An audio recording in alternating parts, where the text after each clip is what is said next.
We remain steadfast in our commitment in delivering local news that matters. Stories that inspire. Enriching the lives of Filipinos in the Philippines and across the globe. This is your GMA Regional TV. Buong puso para sa Pilipino.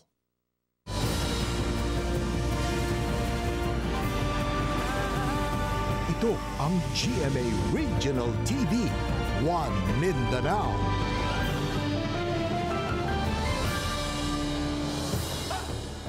Maayong hapon Mindanao, kini ang GMA Regional TV, One Mindanao. Hatod namo ang pinakadagko pinakauling balita sa Mindanao. Ako si Sara Hilomen Velasco, live gikan dinhi sa GMA Davao Complex. Cyril Chavez, live gikan dinhi sa GMA Cagayan de Oro Station.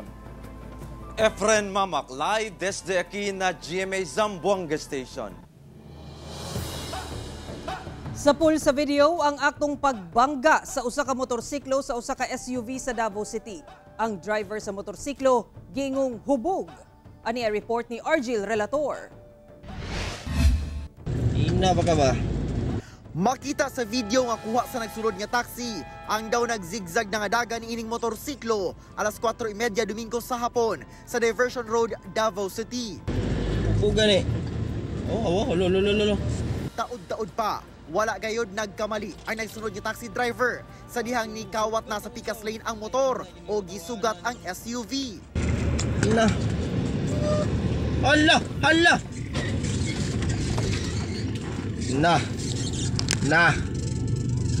Muna akong ginaingon guys. Resulta, gibanggaan sa motor ang SUV. Sa kusog sa impact, nigawas ang airbag sa SUV. Angol ang rider nga nailang si Landy Fabricante, 48 anyos. Maayo na lang kay wala na unsa ang driver sa SUV ug batang sakay niini. Makita man nato sir no nga hubog siya. Before sa incident, papaling-paling na iyahang sir ba pag-drive. Hinoon, nagkasinabot na matud pa ang duha ka partido og nasabutan nga abagahon sa rider ang gasto sa pagpaayo sa danyo sa SUV. Kung makainom, tulog lang sa or pahuway, diha na mag-drive kung kaya na para dili ta makaangin ba og laing mga motorista. Kauban si Metro Awing sa kamera. Ako si Argil Relator para sa One Mindanao.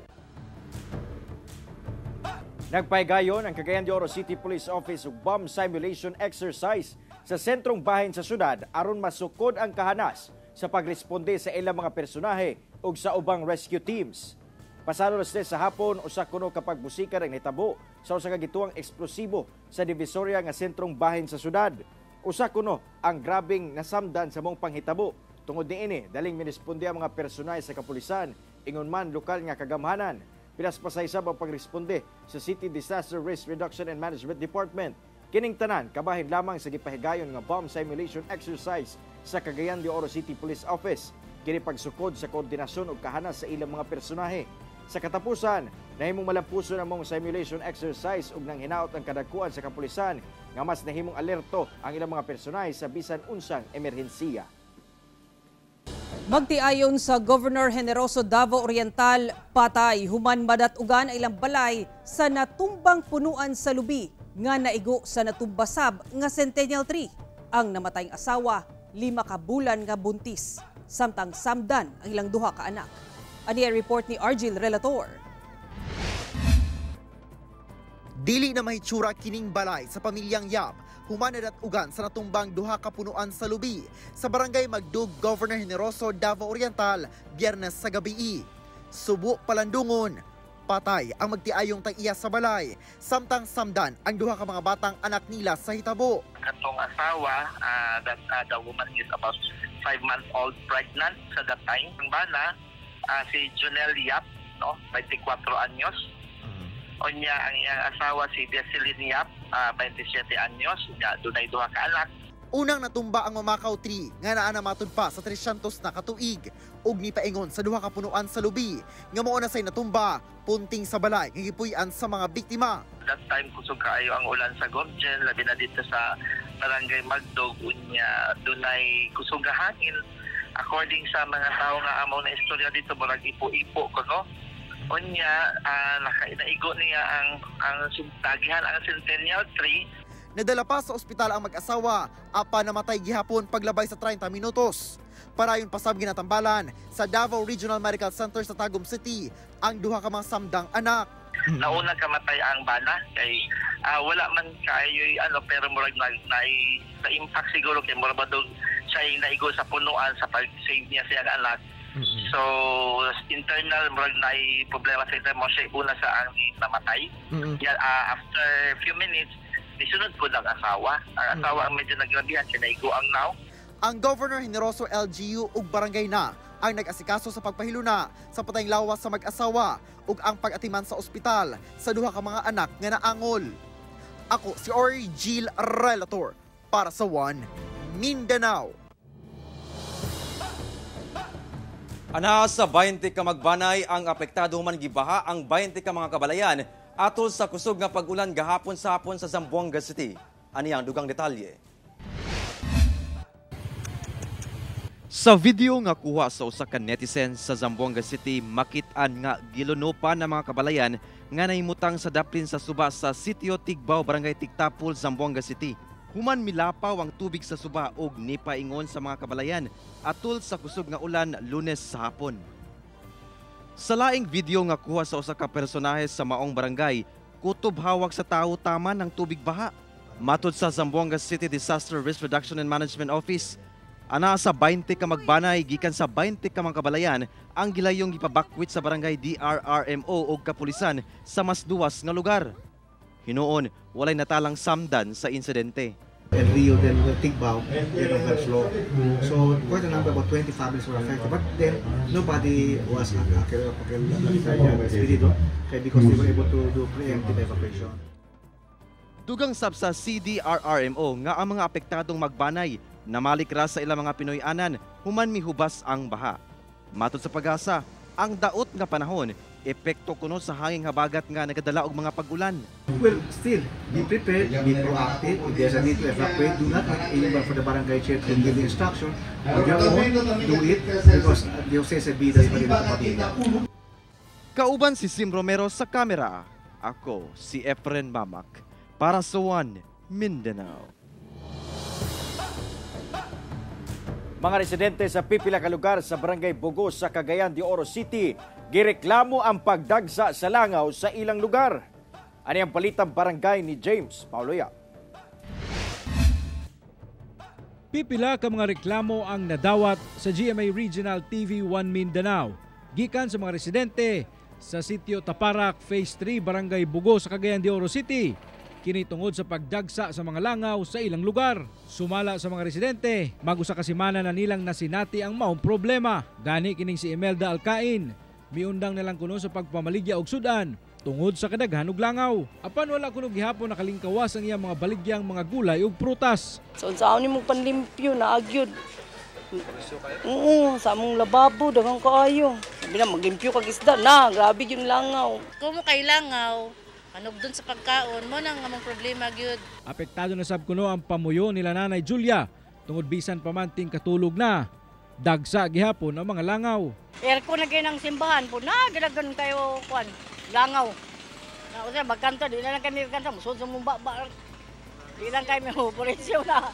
Pangatawag ginatudlong hinungdan sa mga residente sa lugar ang pag-harvest kuno sa duha ka mga poultry farm nga nasa ibabaw nga bahin sa ilang barangay. Butang nga gikumpirma sab di Barangay Bugo Kapitan Vic Talingting. Sigun niya, ang usa sa mga poultry nakasulod sa iyang barangay ug ang usa niini sakop na sa munisipyo sa Taguluan. Ako nang gi-instruksyonan ang atong barangay administrator nga maghimog sulat invitation para sa tag-iya sa maong patigayon.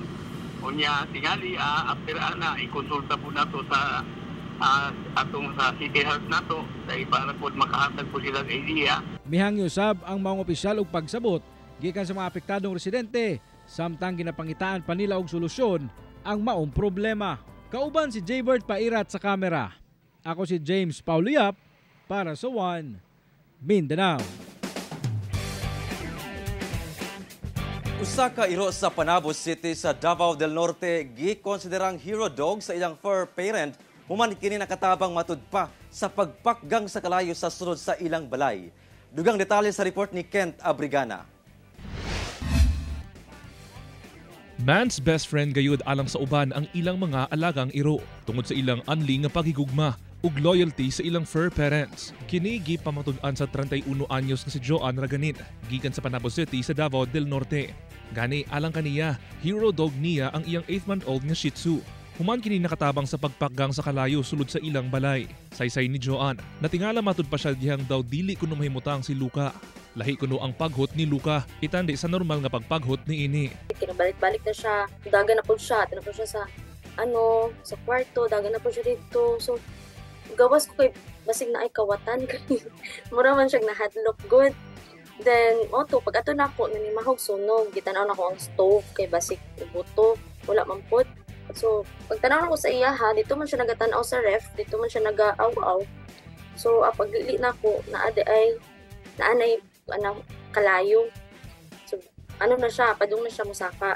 Sa litrato nga kuha ni Joan, makita ang extension wire nga nangitom na og nalanay na tungod matod pa sa electrical short circuit. Busa dako ang pasalamat ni Joan kang Luka nga nakatabang mapalong nila gilayon ang kalayo. Una nga nagkita sila Joan og Luka sa usa ka pet shop kung asa nagkisikisi kuno si Luka, dihang nakita niya si Joan.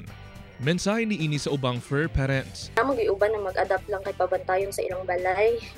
Dapat magud sa ilaha is i-love gid sila, i-take care as a member of a family, kay in return sila po magloyal po na sila sa imo, na i-save ka sa danger. Ako si Kent Abrigana para sa One Mindanao.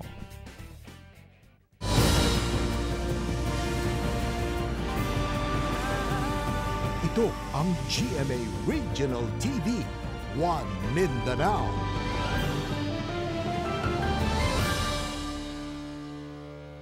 Nagmalinaw na pagsaulog sa 38th Kadayawan Festival sumala sa kapulisan sa Davao City. Ano ang report ni John D. Esteban?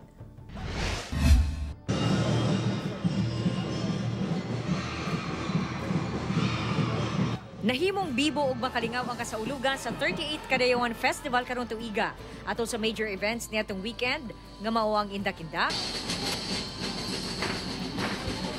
ug pamulak ug udyaka sa Kadayawan.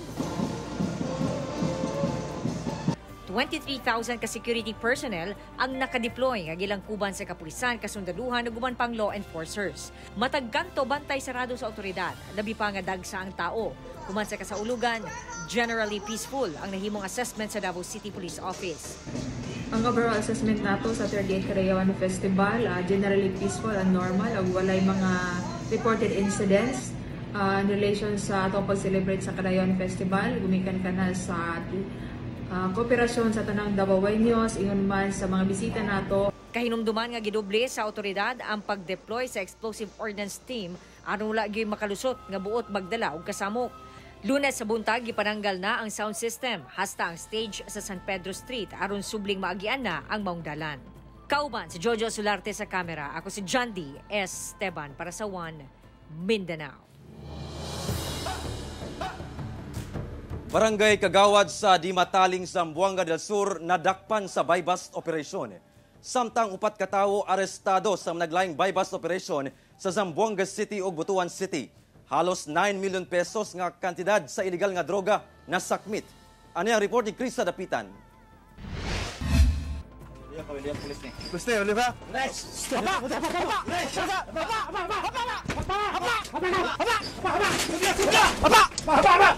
Arestado ang Barangay Kagawad sa saluwagan sa Dimataling, Zamboanga del Sur nga si Abdul Mama Musa, 55 anyos, atol sa buy-bust operation sa balay niini sa Purok 3, Barangay Saluwagan, Dimataling, Zamboanga del Sur, Sabado sa hapon. Nasakmit sa otoridad ang 14 ka pakete sa gituuhang shabu nga nagkantidad og 15,000 pesos. Sa Zamboanga City, dakpan ang usa ka high-value individual nga nailhang si Ados Janaidi Aming, 43 anyos, taga Sulu, atol sa buy-bust operation sa Barangay Maasin, Biyernes sa hapon. Nakuha gikan sa sospek ang anaa sa 1.3 kilos sa gituuhang shabu nga mobalor sa kapin 8.8 million pesos. Sa Butuan City, arestado ang 3 ka lalaki dihang gironda sa otoridad ang gituuhang drug den sa Barangay Baan, Kilometer 3. Target sa operasyon si Mario Yang, nga gituuhang drug maintainer lakip ang laing kaubanan nga si Harry Young ug Omar Andrino. Nakumpiska sa otoridad ang 22 ka sachet sa gituuhang shabu ug ubang drug paraphernalia. Wala na mihatag og pahayag ang mga dinakpan. Ang tanang suspect mag-atubang og kasong paglapas sa Comprehensive Dangerous Drugs Act of 2002. Ako si Krisa Dapitan para sa One Mindanao. Nagmalampuson ang pagpahigayon sa pinakaunang International Dragon Boat Competition sa Cagayan de Oro City. Mga delegado gikan Hong Kong ug Malaysia misalmot sa maong kompetisyon. Ang detalye sa report ni James Paulo Yap. Napuno sa mga Cagayanon ang palibot sa Cagayan de Oro River.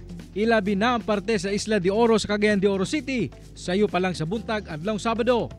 Aron saksihan ang pinakaunang International Dragon Boat Competition nga kabahin sa core events sa Higalaay Festival 2023. Ang maong kompetisyon gisalmutan sa 19 ka mga teams gikan sa nagalain-laing lugar sa nasod. Samtang aduna say delegado ang nasod Hong Kong ug Malaysia. We are preparing this for 2-3 months ago. Kana tong International Dragon Boat. This is the first time we hold Dragon Boat Festival here in Cagayan de Oro nga international. Excited sab ang mga racers tungod kini na kuno ang pinakadako nga Dragon Boat race sa Mindanao nga ilang nasalmutan. Ang Team Siargao aminado nga naglisod sila tungod sa kakulangon sa ilang kagamitan. Apan paninguhaon gihapon kuno nila nga makadaog sa maong kompetisyon. It's very challenging for us to prepare because in Siargao we don't have a boat, just like what happened in Dapa. So challenges are accepted but we're here to compete, we are here to race. Sa duha ka adlaw nga event, gideklarang King of the Cagayan de Oro River ang RMMC Bluefins Jensen team. Human gitapos ang 2,000 meter race, sulod lang sa 8 ka minuto ug 52 segundos. Samtang ang Team Barangay Carmen gideklara sab nga champion sa standard mix 400 meter category. Winning and losing is not the matter, but the sportsmanship is the most important thing, and friendship. Thank you Cagayan and all the people here. Kauban si Roland Cañas sa kamera. Ako si James Paulo Yap para sa One Mindanao.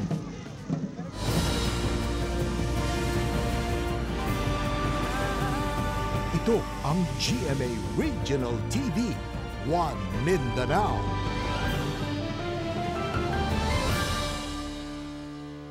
Mas nahimong bibo ang 38 Kadayawan Festival sa mga kapusong Davaoenyo dihang nakisadya ang host sa TikTok Clock atol sa Kapuso Mo Show sa Davao City.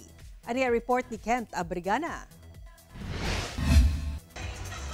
Non-stop kulitan ug kasadya ang hatod sa mga host sa TikTok Clock nga sila Kuya Kim at Yanza, Pokwang, Rabia Mateo, Faith De Silva ug Jason Gainza nga nakisadya sa mga Kapuso fans sa Davao City atol sa 38th Kadayawan Festival. Nahugyaw ang mga fans dihang migawas na si Pokwang para sa iyang performance.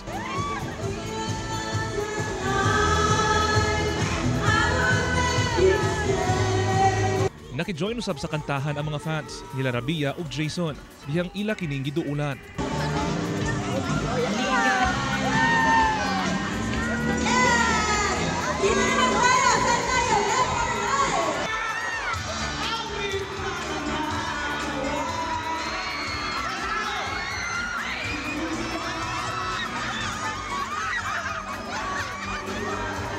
Wa usa mapugan sa Kapuso fans nga makilig.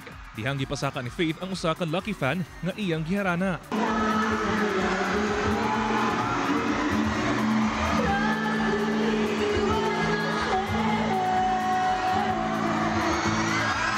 Gawa sa makalingaw nga performances, nahimong bibo usab ang Kapuso fans sa mga padula gikan mismo sa TikTropa.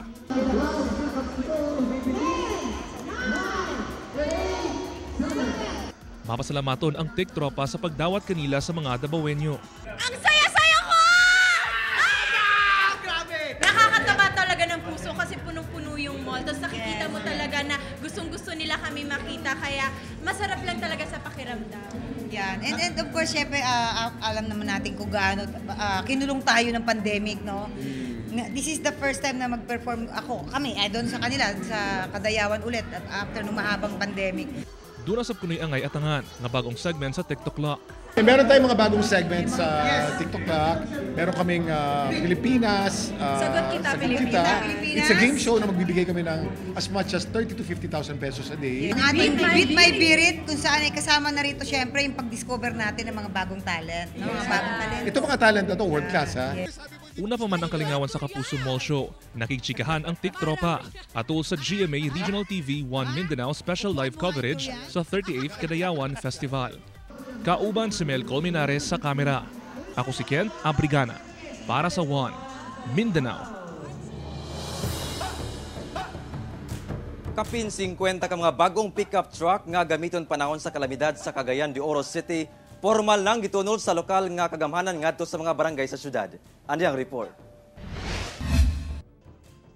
Formal nga gidawat sa Cagayan de Oro City LGU ug kabarangayan sa syudad ang mga pick-up truck anaa sa 53 ka mga sakyanan nga gikan sa pondo sa Local Government Support Fund sa Department of Budget and Management kung DBM nga inisyatibo sab ni Senate President Juan Miguel Migs Subiri. Target nga matagaan ang 80 ka mga barangay sa syudad ug usa ka unit sab para sa LGU. Ang nahibiling 28 ka mga sakyanan nakatakda pang madawat sa LGU. Among mga sakyanan maggamit sa matag barangay sa ilang disaster response o rescue operations sa panahon sa emerhensiya o katalagman. Akong mapasalig sa ato mga constituents na kini sopan na matay knowledge pagkatiman sa sakyanan o ako po kining nikamutan gyud nga magamit gyud sa insakto gyud nga pamaagi o dili mabusuhan sa alabi na gyud namo nga naa sa katungdanan. Mao ning gikan sa atong gitawag na institutional amendments. Institutional amendments mo nang ihatag nato sa lain-laing mga syudad o mga akbayan ato mga probinsya para makatabang sa ilang kanang paglambo sa ilang mga lugar.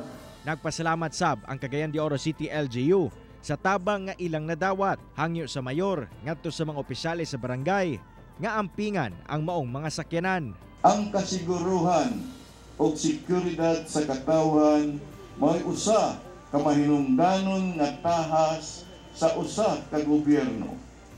Ang seguridad o kasiguruhan usa ka katungod sa matag usa ka tawo niining kalibutan. Kauban si Makoy Simpron sa kamera. Ako si Cyril Chavez para sa 1 Mindanao. 32nd Mindanao Business Conference ang ipahigayon karong Agosto 23 hangtod 25 sa Pagadian City, Zamboanga del Sur. Sa pagpanguna sa Pagadian City, Zamboanga del Sur Chamber of Commerce and Industry Foundation Incorporated, isip host chamber karong tuiga. Gipasalig niini nga andam na ang pagpahigayon sa 32nd Mindanao Business Conference sa Pagadian City. Pagahimuon kini karong Agosto 23 hangtod 25 nga tambungan sa mga nagkadayang business industry personalities ug entrepreneurs. Gilauman nga dagang oportunidad ug kalambuan ang maisgutan sa natad sa negosyo. We are inviting you, please come, join us for the 32nd Mindanao Business Conference or MinBizCon here in Pagadian City, Zamboanga del Sur. That's gonna be on August 23 to 25, 2023. Hinaot nga mga himutanan. Usa ka buntis ang malampusong nanganak sa usa ka police station sa Cotabato City. Pinaagi sab sa tabang sa usa ka police nurse. Nangailang unta og ginabang alang sa gamit si ang baby ang buntis dihang nagbati kini. Sumala sa Police Station 1 sa Cotabato City, midangob sa ilang estasyon ang usa ka buntis aron mangayo og tabang alang sa iyang pagpanganak sama sa mga gamit ug uban pa. Gilen siyang giatiman ni Police Major Amil Andungan Jr. ang hepe sa mong police station aron mahatagan og mga sinina pang bata ug uban pa mga gamit nga kinahanglanon. Apan pipila ka oras sa milabay, nagbati na matud pa ang buntis. Sulian pa unta sa mga personay sa estasyon nga dalhon sa ospital ang buntis. Apan wala na kini nadala kay nigawas na ang ulo sa bata. May nalang dunay police nurse sa mga estasyon nga si Police Corporal Ivy Marjorie Vacaro nga mo'y mitabang sa pagpaanak sa inahan. Malampusong migawas ang baby boy nga gianggaan og papawan kung diin asa siya gipanganak. Nagpasalamat ang inahan sa bata sa tabang sa mga pulis. Mao kadto ang mga uling balita sa Mindanao karong adlaw. Mamahimo ninyo kining makita pag-usab pinagi sa pagbisita sa official website sa GMA Regional TV o bisitaha ang among official YouTube channel o i-click ang subscribe button para sa pinakaulahing balita. Daghang salamat sa atong mga kapuso sa Mindanao nga nagalantaw kanamo og sa atong mga kapuso abroad. Padayon lang sa pagtutok sa mga lokal nga balita matag adlaw tungkol sa GMA Regional TV Local News Matters. Kami ang GMA Regional TV 1 Mindanao. Tibok puwersa para sa mas dakong misyon ug mas halapad nga pagserbisyo sa nasod.